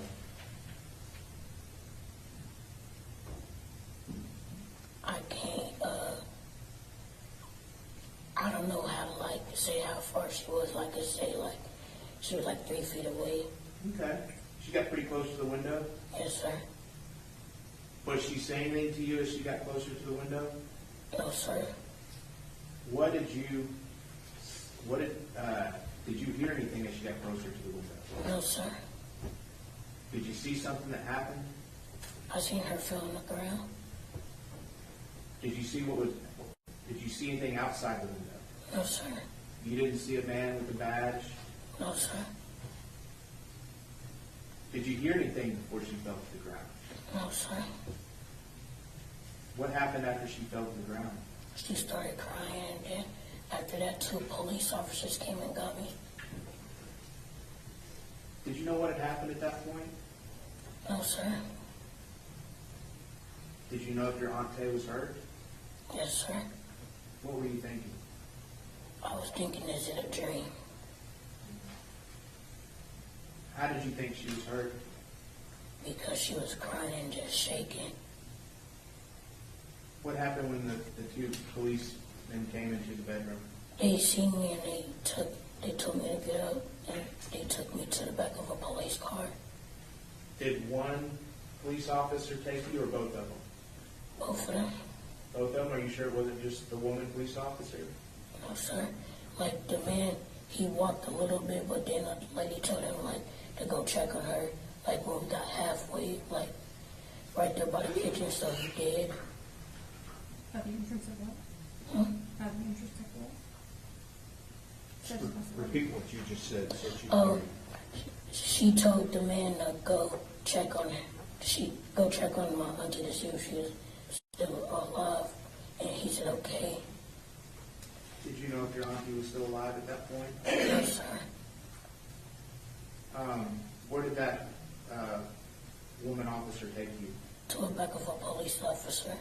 I mean, she took me back to a back of a police car. And when she took you to the back of the police car, what were you wearing? Only underwear. Were you cold? Yes, sir. Were you scared? Yes, sir. Why were you scared? Because I seen my auntie crying, so I thought it had to be something serious. Did you know what those police were doing? No, sir. And do you remember how long you sat in that car? About like 5 minutes, waiting for an officer to come, wherever they was going to take me. Did another officer show up that you hadn't seen before? Yes, sir. He was different than the two that came in the house, right? Yes, sir. And what did that officer do with you? He was the owner of the police car, so he gave me like a big shirt to put on. And then after that, I fell asleep. Was that officer very nice to you? Yes, sir. Do you remember his name? No, sir. He never told me his name. But he was really nice. Yes, sir. And what happened after you fell asleep? I fell asleep and then he woke me up, and I was at like a little daycare or foster care. Oh, the place where the woman talked to you? Yes, sir. And was that woman really nice to you? Yes, sir. And she just explained that she had to ask you some questions about what happened. Is that right? Yes, sir. When did you find out about what happened to your Aunt Tay? After a couple of days, when I stayed with my mama, when she came and got me from the place. And what did you find out had happened? I seen she died, so when I seen she died, I went to my mama and asked her, is that true? Did you find out it was true? Yes, sir. How'd that make you feel? I was very upset. Were you upset that night? I Did it happen? I wasn't upset. I was confused because I didn't know if it was a dream and if I wasn't waking up still. Did you hear anyone get shot that night? No, sir. Why don't you think you heard anything? I probably don't just remember it, but I think I didn't hear nothing. Did you hear the policeman say anything outside the window? No, sir. I don't remember. Do you remember him? Do you remember seeing him at all outside the window? No, sir.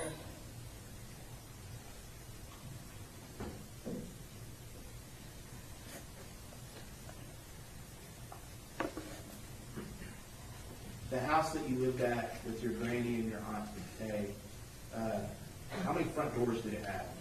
Had two. And which of those front doors did y'all normally use?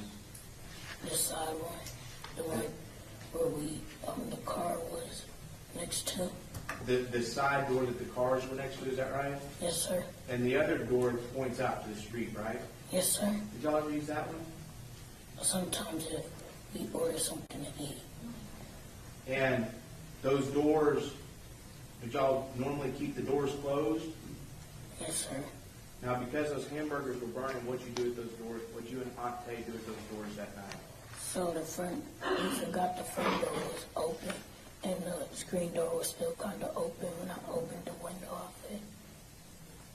So y'all kind of open up the doors to let the smoke out? Yes, sir. But those glass screen doors were still kind of shut, is that right? Yes, sir.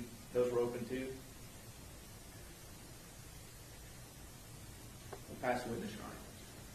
All right, we've been going a while. I want to take our mid-morning break, okay? You stay right here, okay? Y'all are tired to your jury.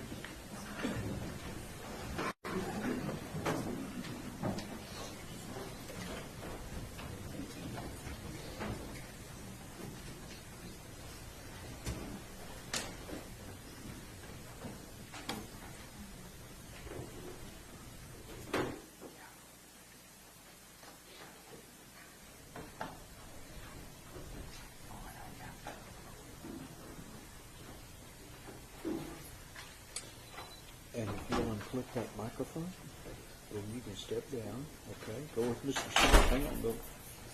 You know what? It's in your pocket, isn't it? Okay, just clip it back on. It's okay. I got it turned off. Okay. We will start up at 10:45. 10:45, everybody.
put some stuff on the record, if that's okay.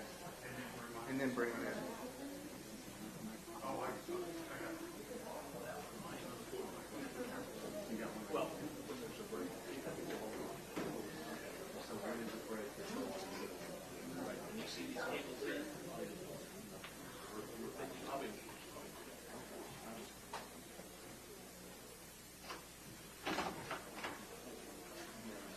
Not yet, not yet.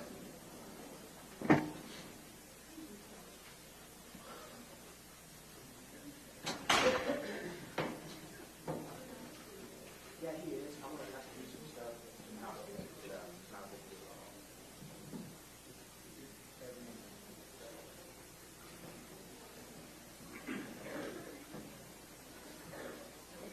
I told her.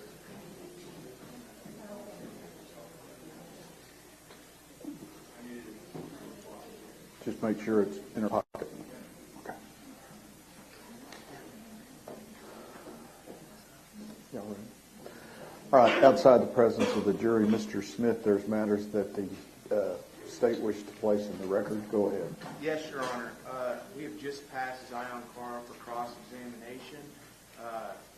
In his direct examination, Zion Carr represented that he did not remember Atatiana Jefferson holding the gun up. He maintained that she kept it down at her waist. In any of the previous meetings we've had with Zion, he had not said that. He said the gun was up. He also stated on direct examination that he did not remember seeing a man with a badge outside the window. That is also different than what he has said in our previous meetings. We have turned that disclosure over to the defense. This was the first time the state of Texas has heard him say that. It is not unusual for children on the stand to say something somewhat different. The state has no problem with that. It is just for purposes of 3914 and Brady that we wanted to put on the record that today was the first day that we had heard that information. Defense is satisfied. Yes, Your Honor, and to the government's position on that, they have provided us updates throughout the pendency of this case during the time they've met with him, updates from those notes, and we were just as shocked as we should have been from changing testimony. All right. And Your Honor, this will come out later in trial. We have agreed versus the defense impeaching this witness. I'm going to say that they still have the right to do, but we have agreed with the defense that we are going to redact portions of the forensic interview and offer the portions of the forensic interview where Zion is discussing the incident on October 12, 2019 for the jury. But we will, this afternoon after the funeral, we will get that redacted and get a copy to the defense so we can agree on its admissibility. That's the defense's understanding. Yes, Your Honor, offer the original record on it and offer Exhibit A of it for all purposes included. Would there be any objection to that procedure? No, Your Honor, we would join in its offer. Okay. All right. Thank you to the lawyers. Mr. Smith, you'd have Mr. Carr come back in. Thank you, sir.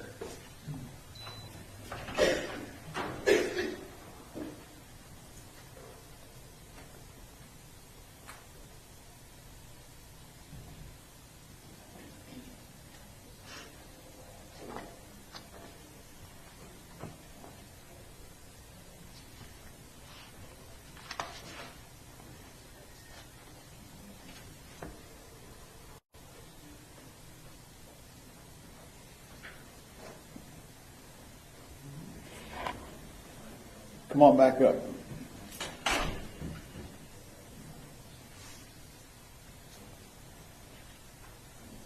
Let the bailiff check the microphone for you, okay? Okay, raise it up a little bit on it. A little bit, there you go. Yeah, that's good. Okay.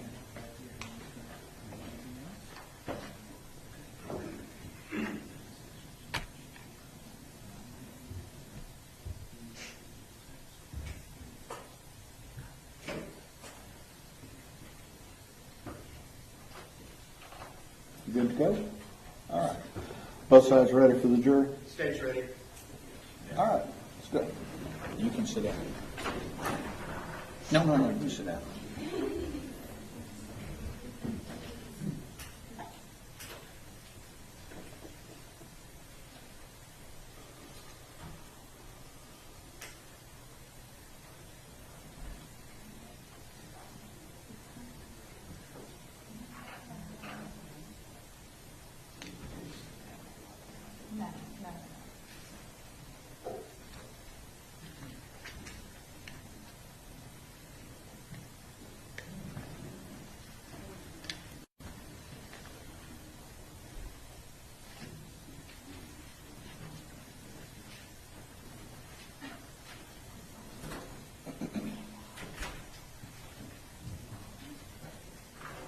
All right, everyone may be seated. We are ready to proceed. Mr. Gill. Thank you, Your Honor. Good morning. That's my fault. Hang on, I got it.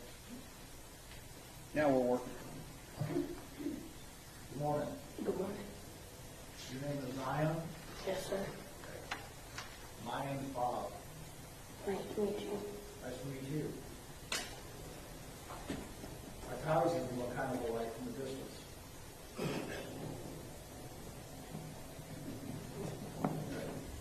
So, you were very kind and answered all of Mr. Smith's questions for him this morning.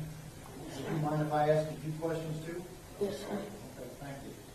And what I really want to talk to you about, since it's, 11 o'clock in the morning and my stomach's growling, I really want to talk to you about those hamburgers. Yes, sir. Are hamburgers your favorite food? Yes, sir. Okay, what is? It's buffalo wings. Okay. All right, I'll those too. So let's go back to when you were living with Aunt Tay. Okay?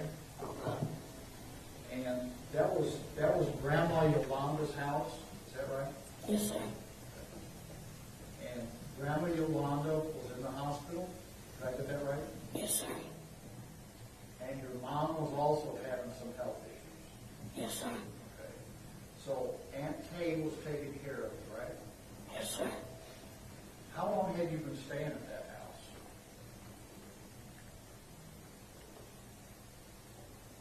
I really don't know. Probably when I was like 5 or 6. So like a couple of years. Okay. It wasn't your first day there. You've been there for a while. Yes, sir. And so at the time this all happened, it was just you and Aunt Tay staying there, right? Yes, sir.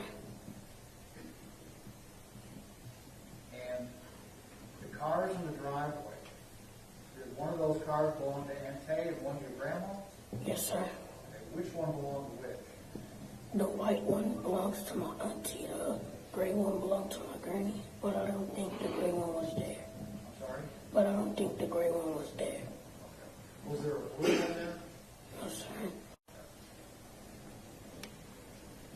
Compared to most of the rest of the neighborhood, was that a pretty new house? Yes, sir. Do you know how long ago the house had been built? Like how long it took them to build it? Yeah, how long had the house been there? Do you have any idea? We just got it, so like I could say like 2 years. 2 years? Yes, sir. What had you and your aunt been doing earlier that day? Playing video games. Is that what you did all day? Yes, sir. Did you go to school that day? Yes, sir. After you got home from school, you started playing video games? Yes, sir. Was there any lawn mowing work going on that day? No, sir. Was that the day before? No, sir. Did you have a bike? Yes, sir. What kind of bike did you have? A BMX. BMX bike? Yes, sir. Do you know where it was? It was in the garage. Did that house have one garage or 2 garages? One. Was there another building back behind the garage? And no, because behind the garage it's an alleyway. Right after the alleyway there's a building. So, kind of. I got it. Okay. Have you ever cut the grass there before? Yes, sir. And Aunt Tay showed you how to cut the grass? Yes, sir. So was that your job? Yes, sir. How long did you have to do it? Every time it get like 3 inches, I'll cut it. Did you get a little bit of money for that? No, sir. And she also showed you how to cook hamburgers? Is that Yes. right? Yes, sir. You remember what time that night you cooked the hamburgers? Repeat that again. You remember what time that night, let me rephrase it. Do you remember what time that night you burned the hamburgers? Right after I got out of school. Okay. So, do you remember what time you got out of school generally? No, sir. Probably still daylight when you got out of school, right? Yes, sir. Did you go anywhere after school, or did you just come straight home? I came straight home. You know when I use the phrase extended care, do you know what that means? No, sir. After school, did you go play anywhere at the school? No, sir. Okay, so when classes were done, you got picked up and came home. Yes, sir. Okay, thank you. That's what I was getting at.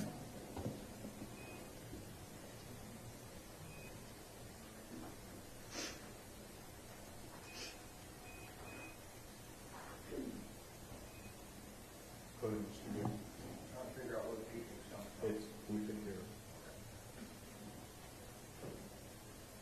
So that evening, you said your aunt was playing video games? Yes, sir. Were you playing video games too? Yes, sir. Were you playing on the same device, or were you playing on different devices? Different. Which? That's a bad question, sorry. My auntie was playing on the PS4, and I was playing on the Nintendo Switch. Now, you're going to have to help me here, because I don't know a whole lot about video games, okay? You said something about your auntie had her friends. She was playing with her friends. Yes, sir. How does that work? So she gets a controller, then she go to messages, and she texts them and say, do you want to play? And they said, sure. So they made a party chat, and they just started talking. I'm having a little trouble here. Say it again. We'll pick up a little loud. So she go to messages, then text them, do they want to play? And then they say sure, so they make a party chat, and they start playing. That voice is much better, so keep that up. Okay. Okay. Okay, so if I have this straight, she can send a text message to people and invite them to play with her on this game. Yes, sir. And they could be remote in some other house or some other town and still play the game with her, right? Yes, sir. Okay. Because in this electronic age we live in, she can do all that online, right? Yes, sir. So she said she was playing a game called Ring Royale. Ream. Can you spell it? REALM. Okay, Realm Royale. That sound right? Yes, sir. You know a lot more about it than I do. So what's that game about? It's like Call of Duty, but kid friendly. Like if somebody kill you, you turn into a chicken, and then you have to run around for 10 seconds. And if you run around for 10 seconds, you turn back to a human. But if they kill you as a chicken, you have to start another game up. You have to go to a different server. Okay. So you said something earlier about there being some shooting involved in it? Yes, sir. Tell me about that. So, like, you could forge weapons like swords, guns, and you could forge shields. Me and my auntie would usually forge shields and guns because the swords is really not that good. Okay, so your auntie was playing that game, and so your auntie and these other folks were shooting at each other on the game? No, like, it's when they join, they come as a team. So, like, say if it's only her, they have to do a solo match. And say if another one joined, they have to do duos. Another one trios, then a fourth is a whole squad. So that's how they do it. But if, like, you want to do, like, you want to battle your friends, you have to go to, like, a custom match.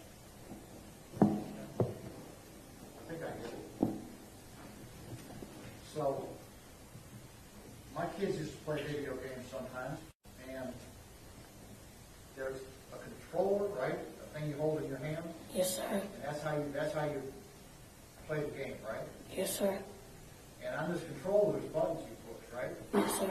And on the buttons, is there a button on that game? You push a button and shoot a gun? Yes, sir. Okay. So that's kind of what the game's about, right? Yes, sir. Shooting the bad guys? Is that what it's about?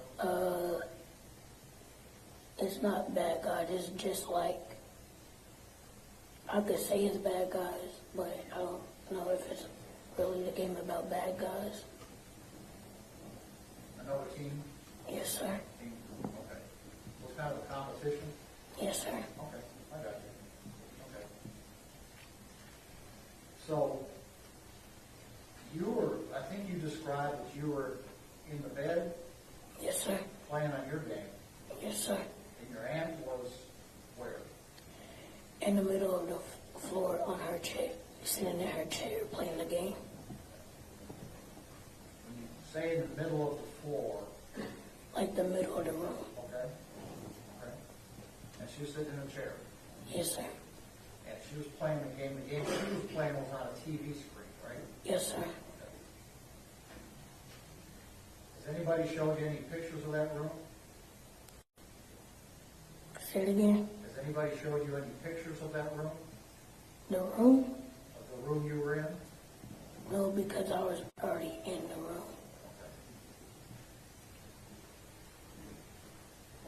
Was the TV screen that she was using to play on the one that was in front of the bed? Yes, sir. So in that room, there was a TV screen and there was some computer monitors too, right? Yes, sir. And she was using the TV screen, right? Yes, sir. So it was just you and her in the house. Were there some pets also? Yes, sir. What kind of pets did you all have? Dogs, kittens, and a rabbit. How many dogs?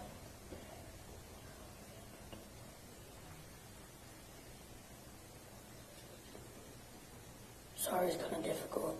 It's because some of them got missing and some of them died, so I had to count it. So on this particular night, remember how many dogs were in the house? There was like 2 dogs, one adult dog and one puppy, Okay. And were there any cats? 3 kittens. Three kittens. Yes, sir. Okay. And a rabbit. Yes, sir. How'd the rabbit get along okay with all the others? Yes, sir. Okay. Now, at a time, you described a time when your aunt was playing the video game, and she said she heard something out in the yard, right? Yes, sir. But you didn't hear anything in the yard, did you? No, sir. Okay. That's what you told us earlier, right? Yes, sir. And when she heard something out in the yard, she said that to you, I hear something, right? Yes, sir. And then what did she do? She went to get her gun in her purse. She had a gun in her purse. Yes, sir. Where in the room was her purse? By her monitors. By her table where her computers are. Was there anything else near the tables where her computers are? Not what I know of. Was her purse near the window? Like 5 feet away from it. So 5 feet back into the room? Yes, sir. It was in the same room y'all were in, right? Hmm? Yes, sir.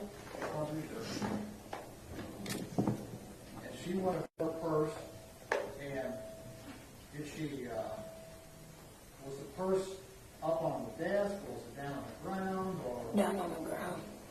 And she, what she do, reach into her purse Yes, sir. and pull the gun out? Yes, sir.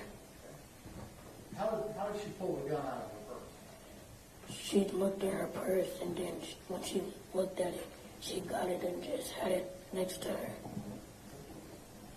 Show us how she had it. You mind standing up?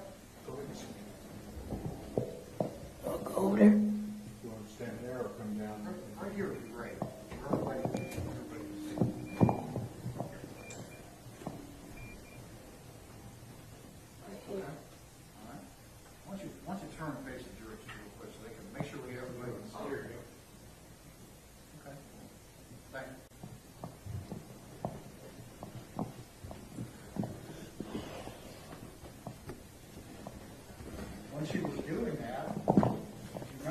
way she was facing? She was looking towards the window. How many windows did that room have? One. So if we say the window, it's pretty clear which window we're talking about, right? Yes, sir. Is that the window where she said she heard something in the backyard? Yes, sir. And you said she was looking out in that backyard? Yes, sir. And you were looking out in that backyard too, weren't you? No. Well, what were you looking at? My Nintendo Switch. So it didn't capture your attention at all that your aunt heard No. something in the backyard and pulled a gun out of her purse? No, because at first she told me it might have been a raccoon, and I thought it might have been a raccoon too. What? She told me it might have been a raccoon, so I'm like, there's nothing I should care of. Okay. Did you ever tell anybody that before about the raccoon? Never told anybody about that before? Okay. Is that right? Yes, sir. Okay. Don't shake your head, answer yes or no. Yes, sir. To be clear, that's the first time you've ever said anything about a raccoon, right? Yes, sir.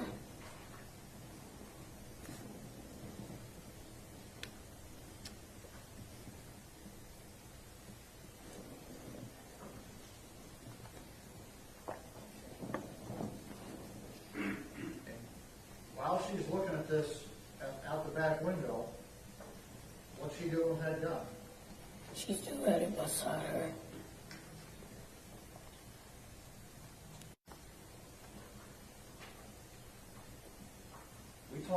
You talked to Mr. Smith earlier about the fact that there was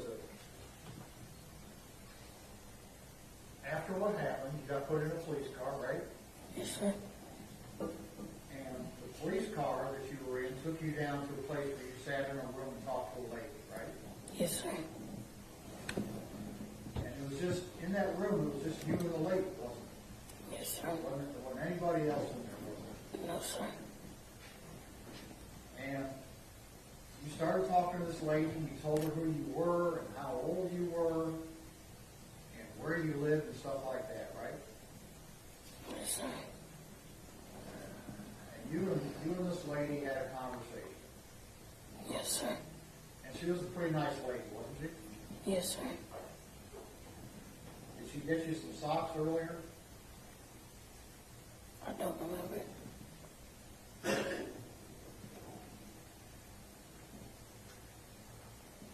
And that lady started asking you some questions about what you'd seen that evening, didn't she? Yes, sir. And that lady, and what you and she talked about was how important it was for you to tell the truth, right? I don't remember. And she went over some questions with you to make sure that you understood the difference between telling the truth and telling a lie, right? No. You don't remember? No, sir. Well, you're not one of those kids that goes and runs around telling stories, are you? No, sir.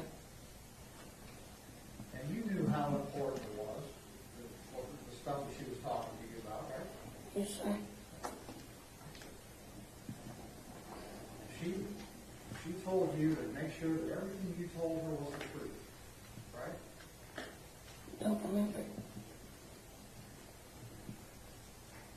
She also told you and asked you if you knew that there was a camera in that room, right? Still don't remember. And you pointed and you told her, yes, there was a camera in that room. Remember that? No, sir. And she told you that what you were saying and what she was saying were being recorded, right? No, sir. Don't remember. And you were okay with that, weren't you? I don't remember.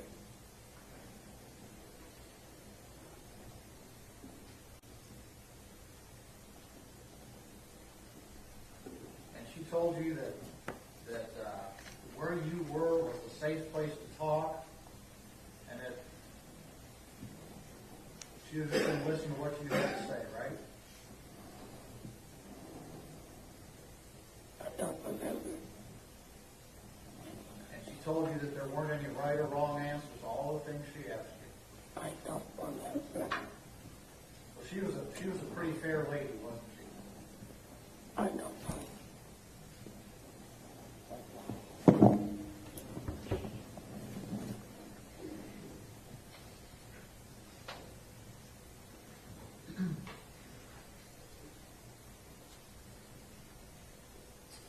Counsel for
Ma'am, would you come up, please? Yes.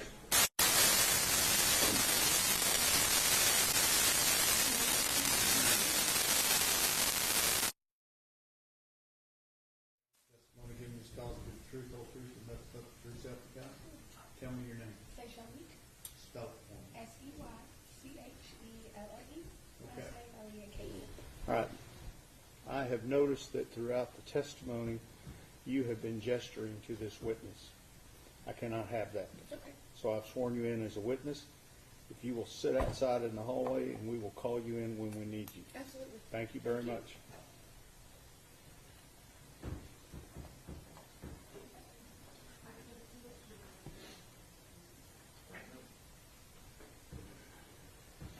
Let's have him come back in. Yes, sir.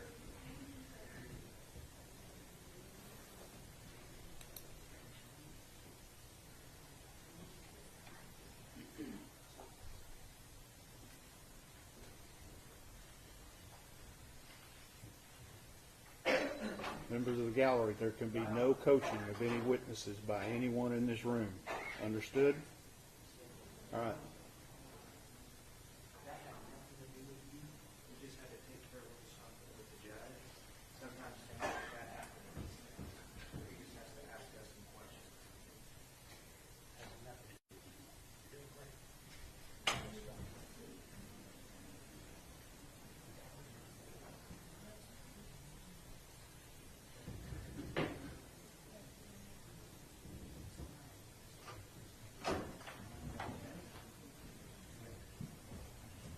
And listen, you speak better when you speak up, okay? So speak up loudly, like you're answering a question from your teacher in the classroom, okay?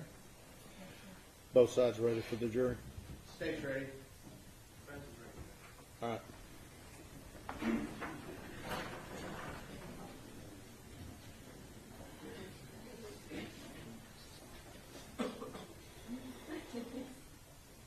Remember, like you're answering a question in class, okay?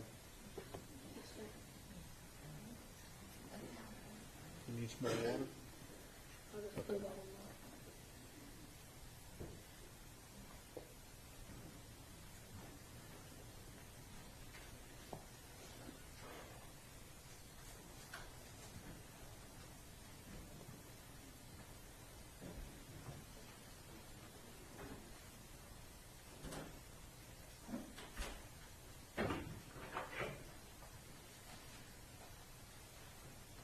Everyone may be seated.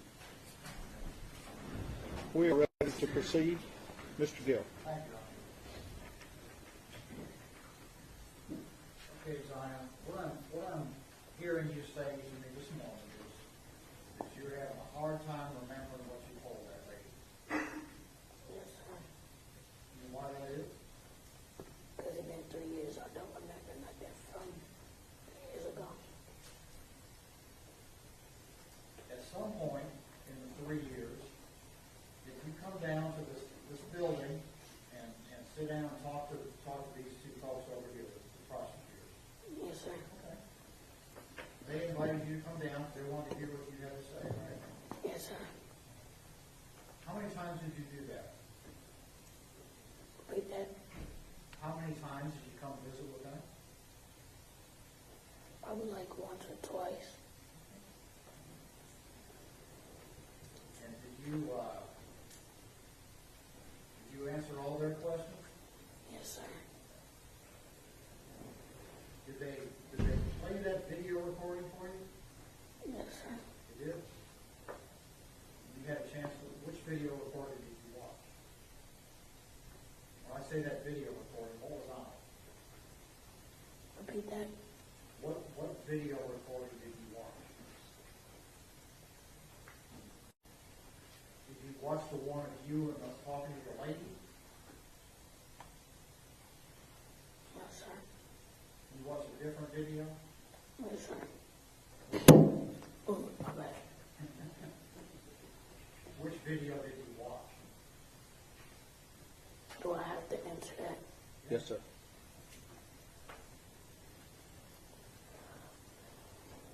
Let me ask you a different question.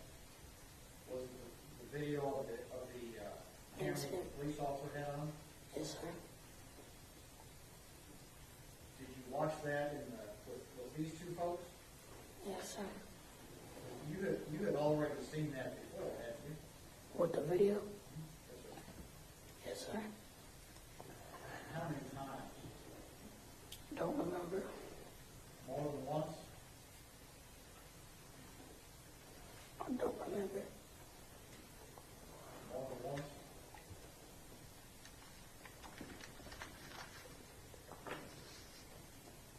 I don't remember. Other than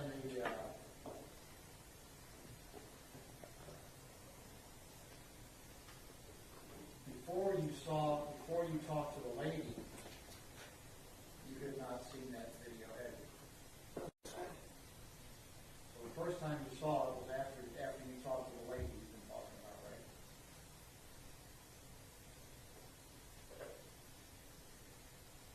I don't know. Other than these two DAs over here, and you talked to them about this, who else have you talked to about it? Nobody. Not a single soul in the entire world.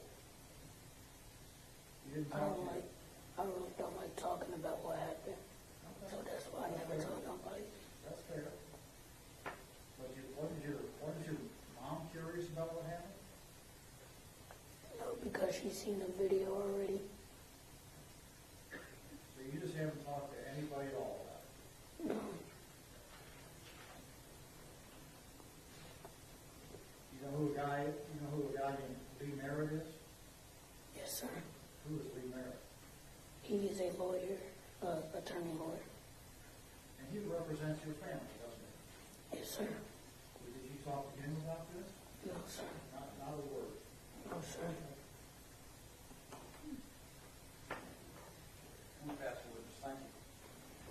Redirect. I'm sorry. Yes, Your Honor, briefly. Yes, sir. And for the record, I would like to say whenever the witness got down from the stand, defense, please correct me if I'm wrong, he demonstrated how Tay had the gun. His right hand was about at his belt line, his right elbow slightly bent, and his fingers were pointing down as if he held something for purposes of the record. Defense agrees. Generally, yes, sir. Okay, that's what the court's recollection was. Okay, Zion, I just got a few more questions, okay? Yes, sir.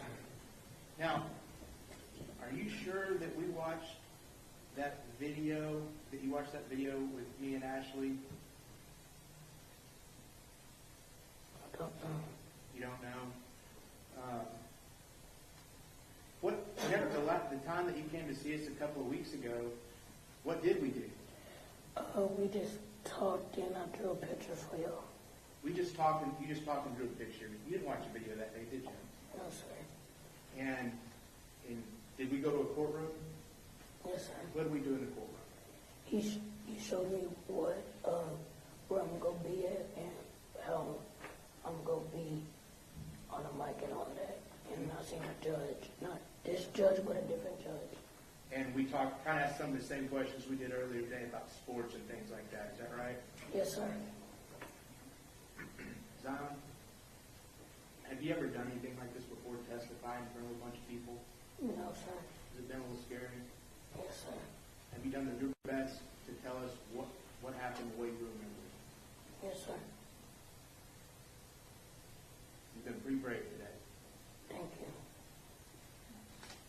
We'll pass the witness. Mr. Gill. Just briefly, Judge. Zion, just a couple more questions, then you're going to go home, okay? Yes, sir. When you met with these two folks over here a couple of weeks ago, you told them something different about how your aunt was holding that gun, didn't you? No, sir. You told it exactly like the same way you told it here today?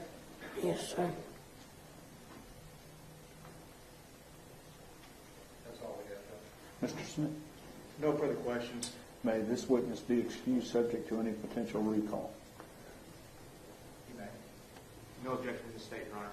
Okay. You'll unflip that microphone for me? And you can go to the back.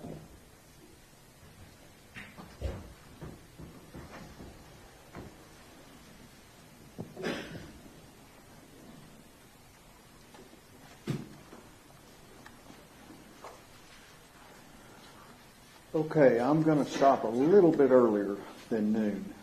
The lawyers have indicated to me that the next witness may be rather lengthy, and rather than getting started and having to stop, we're going to stop now. Okay? We will start up in the morning at 9, like we did this morning, and we'll be on a regular schedule from that point on. So it's very important, don't discuss the case amongst yourselves. Stay away from the media. You know the drill in the morning, okay? So if you'll follow Deputy Nicholson, all rise.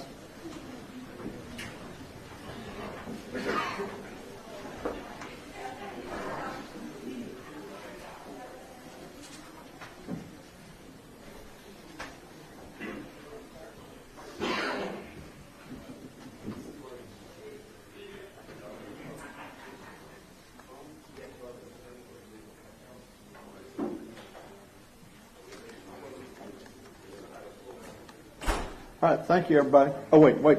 We need a record? Yes, sir. Everyone may be seated, please.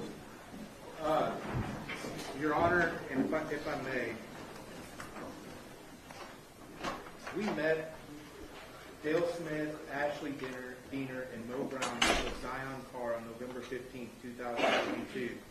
It was during this meeting that Zion Carr disclosed to us that he had seen the body cam footage.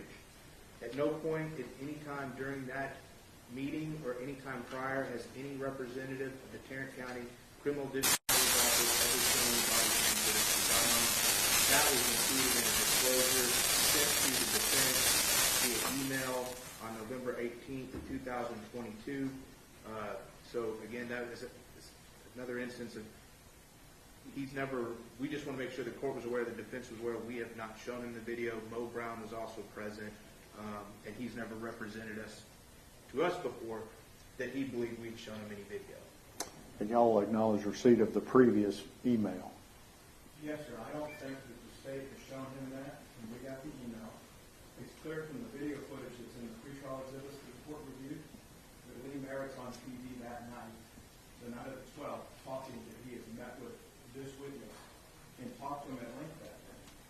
subsequent video footage has shown that he's met with them over and over again.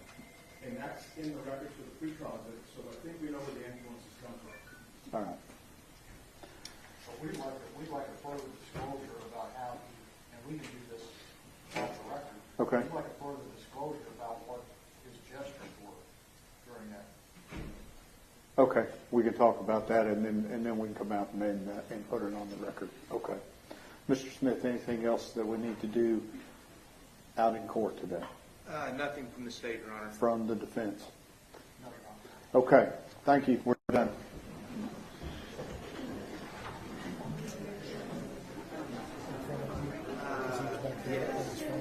Yes, I put that in. Well, how did you get his phone number?